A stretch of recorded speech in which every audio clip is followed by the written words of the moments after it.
Subscribe to channel and press on the bell icon to never miss any update from All Exam Place. नमस्कार दोस्तों, all exam place पे आप सभी का बहुत बहुत स्वागत है। मेरा नाम है मोहित खेरा।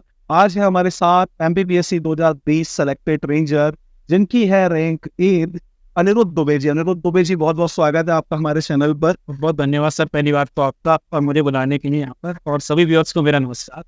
आज अनिरुद्ध दुबे जी आपको अपनी स्ट्रेटजी बताएंगे कि बच्चों उन्होंने किस तरह से तैयारी की फॉरेस्ट सर्विस की और क्या प्लानिंग रखनी चाहिए फॉरेस्ट सर्विस में। साथ ही साथ सिविल सर्विसेज के भी इन्होंने 3 बार से लगातार मेंस दिए हैं और साथ ही साथ यूपीएससी भी ये दे रहे हैं। तो सभी एग्जाम्स की यहाँ पे आपको पूरी स्ट्रेटजी देखने को मिलने वाली है। तो वीडियो को शुरू से आखिरी तक जरूर देखिएगा ताकि आप भी समझ पाए कि किस तरह से आपको जो है तैयारी करनी है। और एक सेलेक्टेड स्टूडेंट जब मार्गदर्शन देता है तो बहुत ज़्यादा जो है काम आता है, क्योंकि उन्होंने जो गलतियाँ की हैं सिलेक्शन से पहले वो आप ना करें। तो ये चीज़ें जो है आज अनिरुद्ध दुबे जी जो है आपसे साझा करेंगे। तो वीडियो को शुरू से आखिरी तक देखिएगा और जुड़े रहिएगा हमारे साथ इस वीडियो में।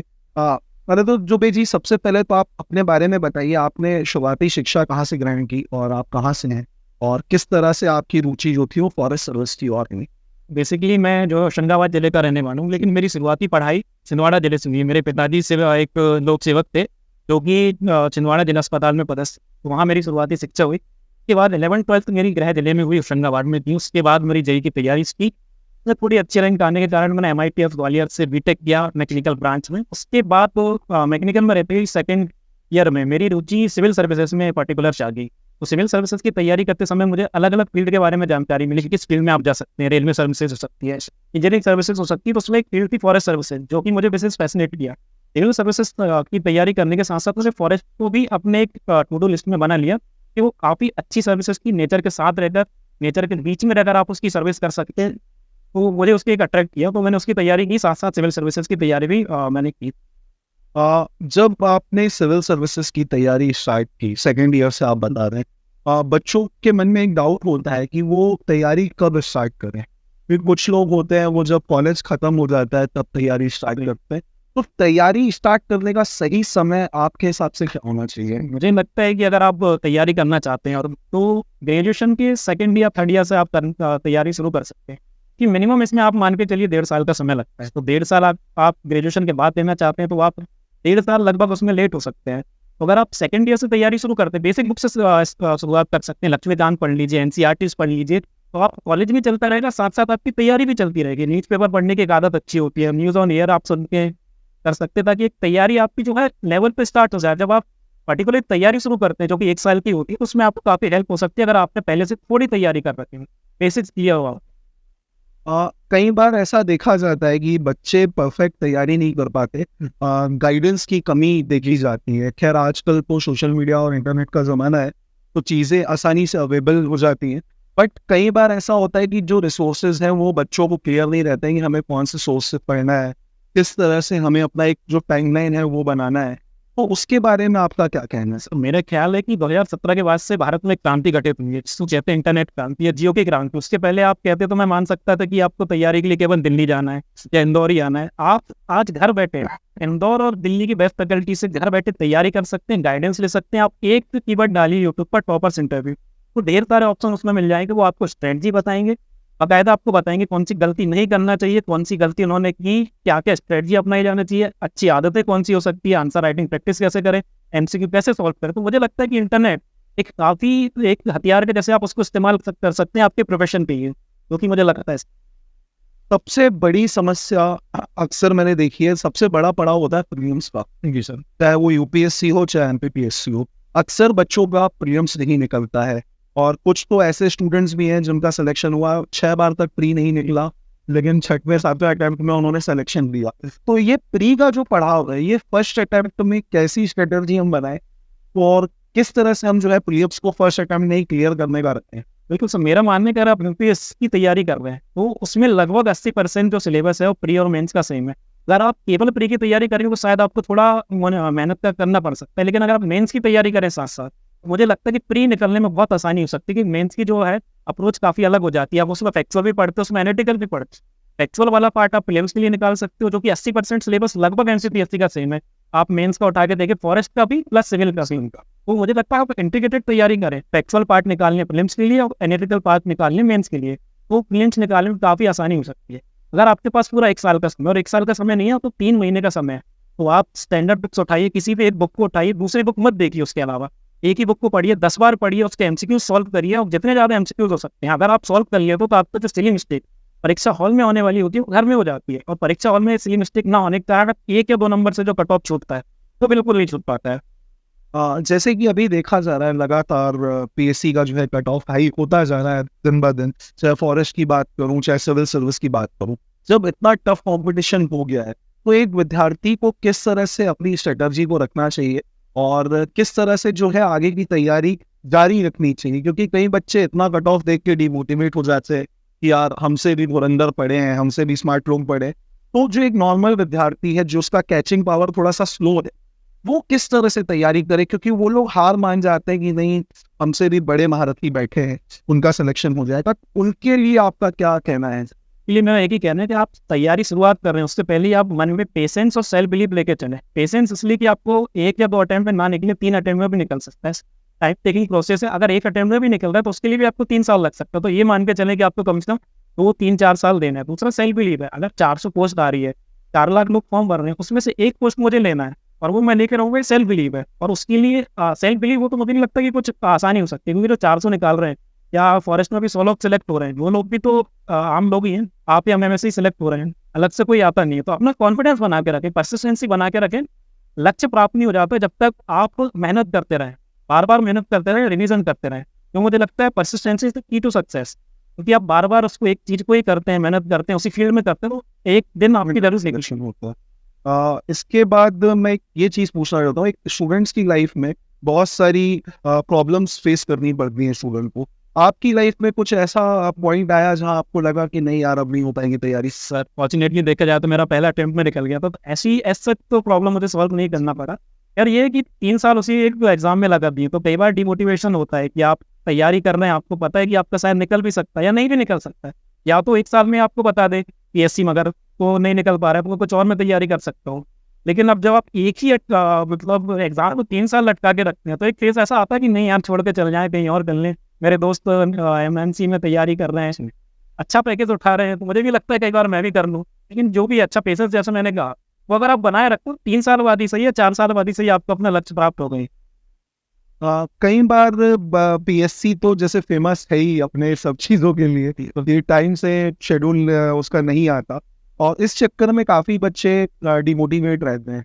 उस समय जब आप लोगों के सिलेक्शन हुआ 2020 का, तो जब लगातार गैप हो रहा था क्योंकि मेंस में गैप हुआ, फिर इंटरव्यू में 1 साल का गैप हुआ, तो लगातार जो ये 3 साल की जर्नी रही, मैंने उनसे भी दूसरों से भी क्वेश्चंस यही किए थे, तो 3 साल की जर्नी कैसे टॉलरेट की कि भाई इतना प्रेशर नहीं निकल गया, मेंस के लिए 1 साल है, फिर मेंस निकल गया, इंटरव्यू के लिए 1 साल है, इंटरव्यू हो गया, अभी तक मैं आपको बता दूं फिजिकल नहीं हुआ है ना, तो फिजिकल के लिए भी अभी रिजल्ट आए हुए इतना टाइम हो गया, ज्वाइनिंग हो सकता है अगले साल, अगले प्रोसेस हो सकती है ना। पंचवर्षीय योजना पीएससी के लिए बन गई है, उसके साथ साथ आपने देखा होगा ट्रेनिंग में फिर 24 महीने की ट्रेनिंग है, उसके बाद पर्टिकुलर ज्वाइनिंग, तो इसको कैसे मोटिवेट रखते हैं अपने आप को कि भाई इतना समय बिताया है, बट अभी किस तरह से आप देख रहे हैं कि यार हो तो गया है लेकिन वो मोटिवेशन आ रहा है कि नहीं आ रहा है? बिल्कुल आ रहा है सर। एक तो इसको ब्लेसिंग इन डिस्गाइज मानता हूँ कि 1 साल का आप कह रहे हैं गैप मिला, मुझे प्रीलिम्स के बाद मेंस के लिए 1 साल का गैप मिला, तो मैंने तैयारी बहुत अच्छे से करी,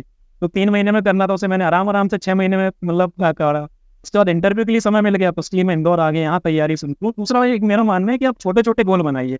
आप मान लीजिए प्रीलिम्स है आपका, तो प्रीलिम्स को ही गोल बना लीजिए, प्रीलिम्स निकल गया तो ये भी एक अचीवमेंट है अपने आप में, मेंस निकल गए अपने आप में एक अचीवमेंट होता है कि इनर मोटिवेशन जो है आपका बना रहता है। वो इंटरव्यू निकल कर आपको खैर जब सिलेक्शन हो गया तो फिर रिलैक्स मूड में है, तो फिर टेंशन ही नहीं, जब भी ज्वाइनिंग देना जब दे दे, आपको पीडीएफ में नाम आ गया, भले ही वो 1 साल बाद दे या 2 साल बाद दे, कम से कम आपको ताने नहीं मिलते, अपने आप में एक सेटिस्फेक्शन मिलता है कि नहीं हो तो गया है, इस लक्ष्य को लेके चले थे वो। बुक लिस्ट पे काफी बच्चों के कमेंट्स थे हमारे चैनल पर कि सर टॉपर से बुक लिस्ट पूछिए, और समय के कम अभाव के कारण बुक लिस्ट हम लोग नहीं पूछ पाते। तो अनिरुद्ध जी यहाँ पे आप मुझे प्रीलिम्स की बुक लिस्ट और मेंस की बुक लिस्ट के बारे में सजेस्ट कीजिए कि पर्टिकुलर हम किस सब्जेक्ट के लिए कौन सी बुक जो है प्रेफर कर सकते हैं? वो हो सकता है, एक तो आपके पास काफ़ी समय 1 साल की तैयारी लेके चल रहे हैं, तो आप स्टैंडर्ड बुक से शुरुआत कर सकते हैं। पॉलिटी के लिए अच्छी गान पढ़े, जो कि आपको मेंस में भी हेल्प दे सकती है।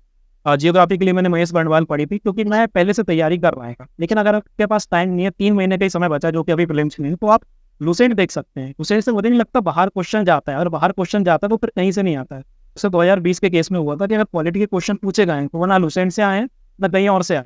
तो मुझे लगता है अगर आप शुरुआत कर रहे हैं तो एमपी पे ज़्यादा फोकस करें। एमपी के लिए कोई भी एक बुक उठा के पढ़ सकते हैं। मैंने पुणेकर पढ़ी थी, 12वीं परीक्षा दाम भी पढ़ी थी, वो पढ़ें। 10 बार रिविजन करें, एमसीक्यूज जरूर लगाएं, लुसेंट पढ़ें। आयोग के लिए मुझे लगता है कि आप ऑनलाइन पे काफ़ी हेल्प कर सकते हैं, यूट्यूब पे काफ़ी लोगों ने पढ़ा रखे हैं उसको। यूनिट 9 जो है, मुझे लगता है वो सर कॉमन सेंस की ज़्यादा यूनिट, एआई है या मशीन लर्निंग वगैरह। अगर आप खुल के देखते हैं, न्यूज़पेपर पढ़ते हैं या सोशल मीडिया भी चलाते हैं, तो उसमें आपको काफ़ी जानकारी मिल सकती है एआई से रिलेटेड, कि वॉइस असिस्टेंट कौन सा है वगैरह वगैरह। करंट अफेयर के लिए मुझे लगता है डेली एक न्यूज़पेपर जरूरी है। अगर एमपी पढ़ रहे हैं तो दैनिक भास्कर से आगे कहीं जाना होता है नहीं। और बाकी मुझे लगता है सारा इसमें कवर हो चुका है। लुसेंट में इतिहास, ज्योग्राफी, पॉलिटी वगैरह कवर हो जाती है। और आपके पास समय, तो मैं कहता हूँ लुसेंट की शॉर्टकट ना लें, स्टैंडर्ड बुक पढ़ें। लक्ष्मीकांत पढ़ें, महेश बंडवाल पढ़ें, एमपी की बुक पढ़ें। और साइंस के लिए रवि अग्रहारी सर की जो बुक्स थी, जो मैंने रेफर की थी, वो कर सकते हैं। मेंस में आपने देखा सिलेबस काफ़ी डीप है साइंस का। साथ ही साथ फॉरेस्ट्री 2020 से चेंज हुआ सिलेबस। उसके बाद कई बच्चों के मन में ये था कि यार फॉरेस्ट्री एकदम नया है, क्योंकि यूपीएससी में तो ऑप्शनल में है, बाकी छत्तीसगढ़ जैसे है वो कर रहा है। उसके अलावा जब एमपी में ही आया फॉरेस्ट्री, और आप ही के जब आपने सिलेक्शन लिया उसी समय फॉरेस्ट्री का जो है सिलेबस आया, तो किस तरह से फॉरेस्ट्री को आपने पढ़ा और किस बुक से आपने फॉरेस्ट्री प्रिपेयर की? साथ ही साथ मेंस में जैसे ट्राइबल वाला पार्ट है, मध्य प्रदेश की ट्राइब्स हो गई, उसके बाद मेंस में जो पूरा एआई और वो सब दे रखा है, आईसीटी वाला यूनिट, उसको किस तरह से कवर किया? साथ ही साथ मैथ्स और सी सेट में आप लोगों ने किया ही था मैथ्स रीजनिंग, तो उसकी कितनी हेल्प मिली आपको? मुझे लगता है जो पहला वाला पार्ट आपने बताया कि एमपी और जो आईसीटी वाला पार्ट है, वो प्रीलिम्स और उसमें लगभग सेम है, क्वेश्चन भी उसी लेवल के आते हैं। तो आप प्रीलिम्स उसको डीप में पढ़ लेते हैं, एमसीक्यूज लगा लेते हैं, वो आपको काफ़ी हेल्प करेंगे मेंस में। जैसे ट्राइबोलॉजी वाली आपने यूनिट बताई, वो भी आप एमपी की कोई भी स्टैंडर्ड बुक से पढ़ ले, तो उसके एमसीक्यू सॉल्व करिए, तो वो भी ज़्यादा बाहर जाता नहीं है। फॉरेस्ट्री की बात सर आपने कहा कि पहली बार जोड़ा था, बात सही है। तो मैंने इसमें काफ़ी बैकग्राउंड था नहीं, साइंस वगैरह लगभग सभी ने या तो 11th-12th में पढ़ रखा है या 10th तक तो पढ़ ही रखा होता है। ये फॉरेस्ट्री वाली एक एमयूपी जो पहली बार एस्पिरेंट पढ़ने जा रहा है, उसके लिए मैंने सर हेल्प लिया ऑनलाइन सोर्सेस की। आप दूसरी हेल्प भी ले सकते हैं अगर आप चाहें तो। एक ट्रेनिंग मॉड्यूल आता है, एमपी आप डालेंगे ट्रेनिंग मॉड्यूल वन रक्षक करके, तो आपको फॉरेस्ट की साइड पर मिल जाएगा। उससे बाहर क्वेश्चन जाते नहीं है, वो हिंदी में प्रिपेयर है, बहुत अच्छे से तैयारी की जा सकती है। अगर आपके पास समय है तो डाउनलोड करें, प्रिंट निकालें, उससे पढ़ सकते हैं, या ऑनलाइन सोर्सेज की मदद ले सकते हैं। साथ ही साथ इंटरव्यू, 50 मार्क्स का इंटरव्यू था आप लोगों का। इंटरव्यू किस तरह से लिया गया और किस तरह से क्वेश्चंस इंटरव्यूअर जो हैं करते हैं, और किस तरह से हमें अपने आप को प्रिपेयर रखना चाहिए इंटरव्यू के लिए? सर मुझे लगता है इंटरव्यू की तैयारी तो अलग से हो नहीं सकती, वो आपकी पर्सनालिटी का हिस्सा होता है। आप जैसे बात करते हैं, कम्युनिकेट करते हैं, तो वो आप उस पर पहले ध्यान दें। दूसरा जो मेरा एक्सपीरियंस रहा इंटरव्यू का, कि वो वहाँ नंबर देने बैठे हैं, आपके नंबर काटने नहीं बैठे हैं। या आपको ऐसा नहीं है कि वो डिमोटिवेट कर देंगे, नर्वस कर देंगे। आप नर्वस हो तो क्वेश्चन से शुरुआत ही ऐसे करते हैं कि आपके नाम का अर्थ क्या है, या आप कौन से जिले से आ रहे हो। तो वो ऐसा होता है कि आप थोड़ा उनसे यूज टू हो जाते हैं बात करने में, ताकि आप उनसे 15-10 मिनट जितना भी इंटरव्यू चल रहा है आप बात कर सकते हैं। तो सर मेरा भी वही रहा, के शर्मा सर का बोर्ड था। शुरुआती क्वेश्चन ही ऐसे रहे कि आप किस जिले से आ रहे हो, वन डिस्ट्रिक्ट वन प्रोडक्ट क्या है, उसकी खासियत क्या है, हॉबीज से क्वेश्चन पूछेगा। इसमें जो जनरल क्वेश्चन हो सकते थे वही पूछेगा। मुझे लगता है डेप से 80% आपके क्वेश्चन बाहर नहीं जाते हैं। डेप आप अच्छे से प्रिपेयर कर लीजिए, 80% क्वेश्चन उसी से बनना होता है।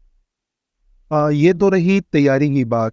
बच्चों को अभी 2 प्रीलिम्स का मौका पीएससी ने दिया है, एक तो आपका दिसंबर में है, दूसरा आपका मई। किस तरह से बच्चों को इन दोनों प्रीलिम्स को लेकर चलना चाहिए? सिविल फॉरेस्ट की जैसे वैकेंसी 2023 में नहीं दे रखी है, 24 के कैलेंडर में भी अभी तक जो है लागू नहीं हुई है, दिखाया नहीं गया। तो फॉरेस्ट से जो बच्चे तैयारी करना चाहते हैं, उनको कैसे मोटिवेट रखा है अपने आप को, क्योंकि वैकेंसी नहीं है कैलेंडर में, तो सोचते हैं यार फॉरेस्ट वाली नहीं है, सिविल का कट ऑफ आ ही जाता है, किस तरह से प्रिपेयर करें? तो उन्हें किस तरह से अपने आप को मोटिवेट जो है रखना चाहिए? मुझे सर लगता है कि ये फॉरेस्ट की वैकेंसी आज नहीं आई, हो सकता है अगले साल आएगी। जिस भी साल आएगी आपको एक पोस्ट लेना है। अगर आप 2 साल भी उसको इन्वेस्ट करते हैं तो इन्वेस्टमेंट होता है, वो आपका टाइम वेस्ट होता नहीं है। जैसे मैंने 2020 में अटेम्प्ट दिया, 3 साल मुझे लग गए, लेकिन ये 3 साल मेरे वेस्ट नहीं, इन्वेस्ट हुए। तो आपको हो सकता है कि इस साल वैकेंसी ना आई हो, अगले साल वैकेंसी आई हो, लेकिन सिलेबस आपका लगभग सेम है। फिलिम्स आपको उसके लिए भी पढ़ना पड़ेगा, और जो साइंस का है वो आपको मेंस के लिए भी पढ़ना पड़ता है, सिविल के लिए भी। तो आप चाहें तो इंटीग्रेटेड तैयारी कर सकते हैं, सिविल की भी, फॉरेस्ट की भी। क्योंकि साइंस उसमें सेम है और 4 यूनिट जो बचती है फॉरेस्ट्री की, वो उतना समय मिलता है आपको सिविल के मेंस के बाद भी कि आप वो 2 महीने में आराम से कर सकते हैं। मुझे लगता है कि दोनों की इंटीग्रेटेड तैयारी कर ली जाए, और सबसे बेस्ट अपॉर्चुनिटी कि आपको लगातार अटेम्प्ट मिल रहे हैं। आपका दिसंबर में अनफॉर्चुनेटली नहीं हो पाता है, तो आपके पास समय है क्योंकि आप पहले से पढ़ चुके हैं, तो 3 महीने उसको रिवाइज कीजिए और जो अगला प्रीलिम्स उसको अटेम्प्ट कीजिए। अ, आपको किस तरह की चुनौतियों का सामना करना पड़ा तैयारी में? जैसे प्रीलिम्स सी सेट वाला पार्ट की फॉरेस्ट का कट ऑफ पे आता है, साथ में जुड़ता है जीएस पेपर 1, जीएस सी सेट का, दोनों का जब मार्क्स जुड़ते हैं तो कट ऑफ तय होता है फॉरेस्ट का। तो किस तरह से आपने सी सेट और प्रीलिम्स दोनों को साथ में रखकर प्रिपेयर किया? सर टू बी ऑनेस्ट बताएं तो सी सेट मेरा काफ़ी अच्छा था। मेरा मैथ्स बैकग्राउंड रहा, इंजीनियरिंग रहा हूँ, मैंने सी सेट की एफ कोई तैयारी अलग से की नहीं थी। तो उसका लेवल रहता है रीजनिंग या मैथ्स का, आप खुद लगा के देखें, सीरियस एस्पिरेंट खुद लगा के देखेगा तो काफ़ी आसान क्वेश्चन होते हैं उससे। एक हिंदी वाला पार्ट मैं कह सकता हूँ कि जो है थोड़ा प्रॉब्लमेटिक हो सकता है, नॉन जो हिंदी वाले नहीं है, इंग्लिश मीडियम वालों की, कि आप कोई भी 8 तक की व्याकरण की बुक भी उठा लेते हैं, उससे क्वेश्चन आगे जाते नहीं है। वही सिनोनिम्स के एंटोनिम्स के क्वेश्चन पूछे जाते हैं, जो 20 नंबर का है, कॉम्प्रिहेंशन का पार्ट होता है, वो तो काफ़ी ज़्यादा ईजी रहता है। उसमें तो चीटिंग ही करना है आप, उसमें लिखा हुआ क्वेश्चन है, नीचे आपको उसको ढूंढ के लिखना है। मुझे लगता है कि सीसेट की तैयारी काफ़ी आसानी हो सकती है अगर आप साइंस बैकग्राउंड के हो। नहीं भी हो तो आप बेसिक कोई भी एक बुक को सॉल्व करते हैं, तो उससे बाहर क्वेश्चन जाना नहीं होता। सिविल की तैयारी के बारे में कुछ मेंस आंसर राइटिंग में काफी बच्चों को दिक्कत आती है, जिसे आपने भी मेंस दिए हैं। आंसर राइटिंग एक बहुत बड़ी चुनौती होती है, तो किस तरह से आंसर राइटिंग को भी प्रिपेयर किया जाए? मुझे लगता है आंसर राइटिंग करने से आती है। कहने का मतलब ये है कि आप जब तक शुरुआत नहीं करेंगे आप आंसर नहीं लिख पाएंगे। जब मैं पहले लिखने बैठता था मैं ब्लाइंक हो जाता था, पेपर पेन हाथ में लिया, पेपर सामने, मुझे पता है इसके सारे फैक्चुअल जो डायमेंशंस हो सकते हैं, लेकिन लिखूँ क्या उसमें?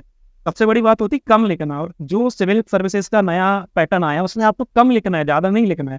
आपको 5 लाइनें दी उसी में लिखना है, 3 लाइनें दी उसी में लिखना है। मुझे लगता है ये सारी चीज़ें आने की प्रैक्टिस से आप केवल उठिए, लिखने की प्रैक्टिस कीजिए। आप 1 हफ्ते लिखेंगे, बहुत घटिया लिखेंगे, मैं मानता हूँ, मैंने खुद ने ऐसे शुरुआत की थी। 2 हफ्ते 1 महीने में आप ऐसा हो जाओगे कि आप कंफर्टेबल हो जाओगे लिखने में। उसके बाद आप हेल्प ले सकते हो टेस्ट सीरीज की, या आप अपने सीनियर एस्पिरेंट की हेल्प ले सकते हो कि आप कहाँ लैग कर रहे हो सकता है तो डायमेंशन छोड़ रहे हो तो उसको आप अपने आंसर में इंक्लूड कर सकते हो, लेकिन पहले आपको शुरुआत तो करनी पड़ेगी। मेंस के बारे में बुक लिस्ट की किस तरह से हमें मेंस को प्रिपेयर करना है? चाहे पेपर थर्ड हो, जो नॉन साइंस बैकग्राउंड से पेपर थर्ड उनके लिए काफ़ी टफ है, और कुछ लोग बोल रहे हैं कि पेपर थर्ड जैसे 2022 का हुआ तो उसमें काफ़ी डीपली पूछा गया है, तो उसको किस तरह से आप देखते हो, किस तरह से हम उसे मैनेज कर सकते? मुझे लगता है सर एनसीईआरटी इससे बेस्ट हो नहीं सकती। मैंने जब पहला अटेम्प्ट दिया था सिविल सर्विसेज 2020 वाला, तब मैंने एमपी बोर्ड की किताबों से तैयारी की थी, क्योंकि मेरा एमपी बोर्ड से बैकग्राउंड रहा है। ठीक है, मैंने उसमें देखा कि काफ़ी डायमेंशंस उसमें छूट गए। के बाद जो अगले मैंने 2 अटेम्प्ट दिए उसके लिए मैंने एनसीईआरटी की हेल्प ली। मुझे लगता है कि एनसीईआरटी से बाहर कुछ जा सकता है। बहुत ईजी वे में समझाया गया है और बहुत टेबल भी दिए गए हैं, बहुत सारी चीज़ें दी गई, तो आप बहुत आसानी से उससे कवर कर सकते हैं साइंस वाला। ये तो रही मेंस की बात, साथ ही साथ अब फील्ड के बारे में थोड़ा सा जानकारी मैं आपसे भी लेना चाहूँगा कि अभी तो ट्रेनिंग स्टार्ट नहीं हुई आपकी। फील्ड में जब आप जाएंगे तो किस तरह की चुनौतियों का सामना आपको करना पड़ सकता है? इसके बारे में शायद आपने थोड़ा बहुत कुछ ऐसा होगा, तो किस तरह की चुनौतियों का फॉरेस्ट में देखने को मिलती है? सर मुझे लगता है फिलहाल तो मैं अभी गया नहीं, तो जो एग्जैक्ट जो सिचुएशन फेस करते हैं हमारे वनकर्मी उसके बारे में मुझे उतनी जानकारी नहीं, लेकिन आप जैसे पेपर पढ़ते हैं, विदिशा का लटेरी कांड हो, या आप देख रहे होंगे बुरहानपुर में हमला हो रहा है वन हमसे, या वन हमले पे हमले की खबरें आज आए दिन आती रहती हैं। तो सर वही मेन प्रॉब्लम रहता है कि एक तो फॉरेस्ट लैंड का एनक्रोचमेंट हो रहा है या मैन एनिमल कॉन्फ्लिक्ट हो रहा है, वो तो आसानी से देखने को मिल जाता है। इंदौर में कहीं तेंदुआ जाता है या भोपाल में टाइगर घूम रहा है। तो मेन सिचुएशन यही रहती है कि आप कैसे हैंडल करते हो लोगों को, एनक्रोचमेंट को कैसे हैंडल करते हैं, मैन एनिमल कॉन्फ्लिक्ट को कैसे हैंडल करते हैं। ये तो मुझे लगता है कि कुछ सिचुएशन आ सकती है, और खैर जब मैं फील्ड में जाऊँगा तो जो एग्जैक्ट सिचुएशन होती है तभी फील कर पाएंगे। वन संरक्षण की बात करती है गवर्नमेंट और सभी पूरा वर्ल्ड बात कर रहा है, क्योंकि ग्लोबल वार्मिंग जिस तरह से बढ़ रही है, तो हम किस तरह से अपनी जो ड्यूटी है जब हम सेलेक्ट होंगे तो हम ग्लोबल वार्मिंग को रोकने के लिए या जो वन प्राणी है उनके संरक्षण के लिए किस तरह से हम काम कर सकते हैं? क्योंकि जो आने वाला युवा है वो भी जानना चाहता है कि भाई हम किस तरह से इसे रोक सकते हैं, और आपके क्या सुझाव है कि हम अगर ऐसा इम्प्लीमेंट करते हैं फॉरेस्ट में तो ये सारी चीजें जो है कम की जा सकती? तो मुझे लगता है कि शुरुआत होगी हमसे ही होगी। जैसे हम सुधरेंगे युग सुधरेगा, कहावत चल देखो, अगर हम से ही वन की रक्षा करना शुरू कर देते हैं, वन की रक्षा के लिए कुछ नहीं करना है, हम आपको वन पे डिपेंड नहीं रहना है। तो वन पे आप जैसे इंडस्ट्रीज बेस्ड है तो उनको जो लकड़ी की जरूरत पड़ रही है हो सकता है अपने घर में उगा लें। आप एग्रो फॉरेस्ट्री कर सकते हैं, आप सिविल फॉरेस्ट्री कर सकते हैं, ताकि जो वन पे डिपेंडेंसी है वो कम हो जाए। आप वन को कुछ मत कीजिए, ना उसको काटिए ना उसका संरक्षण कीजिए, वन अपने आप को संरक्षित कर ले। लेकिन जो वन पे आप आधारित चीजें हो रही है उसके लिए आप दूसरा विकल्प ढूंढने की काफी ज्यादा जरूरत।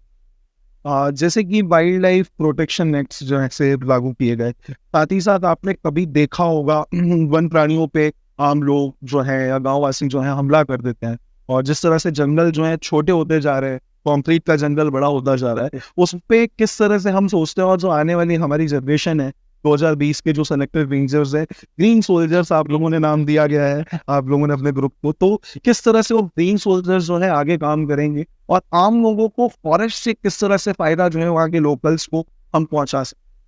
तो वही मुझे लगता है कि जैसे आपने कहा कि मैन एनिमल कॉन्फ्लिक्ट, तो कई बार मुझे लगता है कि हम वन्य प्राणी हमारे क्षेत्र में नहीं आ रहे हैं, हम उनके घर में पहुंच गए हैं, इसलिए कॉन्फ्लिक्ट ज़्यादा हो रहा है। दूसरी बात ये है कि सबसे पहले जागरूकता फैलाने की जरूरत है लोगों को। मेरे ख्याल से एमपी में पढ़े लिखे लोगों को भी नहीं पता होगा चीता, शेर या तेंदुआ के बीच में डिफरेंस क्या होता है। वो किसी भी वाइल्ड कैट को आप बड़ी कैट को कहते थे, वो शेर कह देते हैं या बाघ कह देते हैं। सबसे पहले जागरूकता फैलाने की जरूरत है, उसकी सोशल मीडिया की हेल्प ली जा सकती है। अब बताया जा सकता है कि कैसे एक बड़ी बिल्ली या टाइगर जो पूरे जंगल की रक्षा करता है, अम्ब्रेला स्पीसीज से अगर आप टाइगर को नष्ट कर देंगे पूरा जंगल नष्ट हो जाए। ऐसे आप छोटे छोटे हिरण को भी नुकसान पहुंचाते तो पूरा एक इकोसिस्टम नष्ट होता है। इसलिए जागरूकता फैलाने की जरूरत है। आप स्कूल में जा सकते हैं, महाविद्यालय में जा सकते हैं, बच्चों को इंटरेक्ट कर सकते हैं कैसे करें, बड़ों को समझाया जा सकता है इस बारे में। सोशल मीडिया की काफ़ी हेल्प ली जा सकती है कि महत्व बताने के लिए। साथ ही साथ आपने देखा होगा कि जैसे कि रोजगार है, जंगल से जुड़े रोजगार भी गवर्नमेंट उस पर काम कर रही है लगातार, जैसे तेंदुपत्ता संरक्षण हो गया और ये सारी हो गई। और अभी जो तेंदुपत्ता का वो करते हैं उनको गवर्नमेंट ने चप्पल और ये सारी चीजें जो है मध्य प्रदेश सरकार ने दी है। तो हम एज अ रेंजर अपने क्षेत्र के लोगों को जंगल से जुड़े रोजगार में किस तरह से हेल्प कर सकते मुझे लगता है फिर इसके लिए कॉमर्स से ही सोशल मीडिया की हेल्प ली जा सकती है। हम ब्रांड कर सकते हैं पर्टिकुलर उस क्षेत्र का कोई प्रोडक्ट हो, जैसे हो सकता है किसी क्षेत्र की हनी फेमस हो, हम उसको ब्रांड नेम दे सकते हैं पर्टिकुलर क्षेत्र की हनी, और उसको सोशल मीडिया पे का प्रचार कर सकते हैं, ई कॉमर्स पे डायरेक्ट सेल कर सकते हैं, ताकि उसका जो पैसा है सीधे आदिवासी तक पहुंचे। और बाकी दूसरे प्रोडक्ट के लिए इस तरह की हेल्प ली जा सकती है कि आप सोशल मीडिया पर उसका प्रचार करें, उसकी ब्रांडिंग करें, उसकी मार्केटिंग करें और direct business to business contact करें। मतलब आपको किसी को चाहिए हानि तो वो सीधे आदिवासी के से जाके ले सकता है। एक प्लेटफॉर्म बनाए उनको दिया जा सकता है। तो हर इस क्षेत्र में ऐसा किया है। बच्चों के लिए जाते जाते क्या कहना चाहेंगे आपके, अपने आप को किस तरह से वो जो है मोटिवेट रखें, क्योंकि अभी जिस तरह की स्थिति आयोग ने पंचवर्षीय योजना बना रखी है, इलेक्शन सर पर है, आचार संहिता लगने वाली है, नया नोटिफिकेशन अब फॉरेस्ट का तो नहीं आ सकता, सिविल में भी पोस्ट जो है ज्यादा नहीं है इस बार, तो किस तरह से अपने आप को मोटिवेट रखकर वो जो है तैयारी। मैंने पहले ही कहा था सेल्फ बिलीव बहुत ज़्यादा जरूरी है। आप सेल्फ बिलीव बनाए रखें, कॉन्फिडेंस बनाए रखें, डिसिप्लिन बनाए रखें, आप परसिस्टेंसी तो वक्त बनाए रखनी है। आप कोशिश करेंगे, उसका आपको नतीजा एक दिन जरूर मिलेगा। इंदौर में बैठ के पोस्ट कार्ड हो रहा है, यहाँ के एक फेमस शायर हुए हैं दाहद इंदौरी, इनका एक शेर था, इस कोशिश का नतीजा जरूर निकलेगा, इसी स्याह समंदर से नूर निकलेगा। कोशिश करते रहिए, समुंदर से नूर जरूर निकलेगा। तो बच्चों, उम्मीद करता हूँ बातें समझ आई होंगी आप लोगों को, मोटिवेट रहिए आप। वैकेंसी का क्या है, आती जाती रहती हैं, सरकारें आती जाती रहती हैं, तो वैकेंसी भी आती जाती रहेंगी। तो आप लोग अच्छे से तैयारी कीजिए, हार मत मानिए, यही हम कहते हैं। लगातार जिस भी एग्जाम की आप तैयारी कर रहे हैं वो एग्जाम की तैयारी आप करते रहिए। और मैंने हमेशा एक चीज़ कही है कि कभी भी 10 परीक्षाओं के पीछे मत भागो, जो टारगेट है उसके पीछे भागोगे तो सिलेक्शन हो जाएगा। और अक्सर कई बार ये देखा जाता है जब हम 10 परीक्षाओं के पीछे भागते हैं तो हमारा जो पर्टिकुलर जिसमें होना होता है उसमें नहीं हो पाता। तो ये चीज़ें मैंने काफ़ी देखी हैं। तो बच्चों, अपने आप को मोटिवेट रखिए। इसी तरह के आगे भी सेशन आप लोगों को मिलते रहेंगे, और कुछ भी कमेंट करके आप पूछना चाहें तो अनुकुल जी से आप पूछ सकते हैं। इनका इंस्टाग्राम और फेसबुक लिंक भी मैं डिस्क्रिप्शन बॉक्स में डाल देता हूँ, ताकि आपके भी जो सवाल हैं आप वो डायरेक्ट इनसे पूछ सकते हैं, चाहे वो सिविल सर्विस से रिलेटेड हो या फॉरेस्ट सर्विस से रिलेटेड हो। उम्मीद करूंगा वीडियो बहुत पसंद आया होगा। पसंद आया हो तो भाई सभी दोस्तों से शेयर कर दीजिएगा, वीडियो को लाइक कर दीजिएगा, चैनल पर नए हैं तो सब्सक्राइब जरूर कर लीजिएगा। इसी तरह के और पॉडकास्ट मिलेंगे आपके साथ, तब तक के लिए जय हिंद, जय भारत। और अनुरोध जी, बहुत बहुत धन्यवाद आपका हमारे चैनल पर आने के लिए और बच्चों को मोटिवेट करने के लिए। तो बेटा लाइक जरूर कर देना, सभी लोग शेयर कर देना अपने दोस्तों के साथ। मिलूंगा जल्दी ही, तब तक के लिए जय हिंद, जय भारत, वंदे मातरम।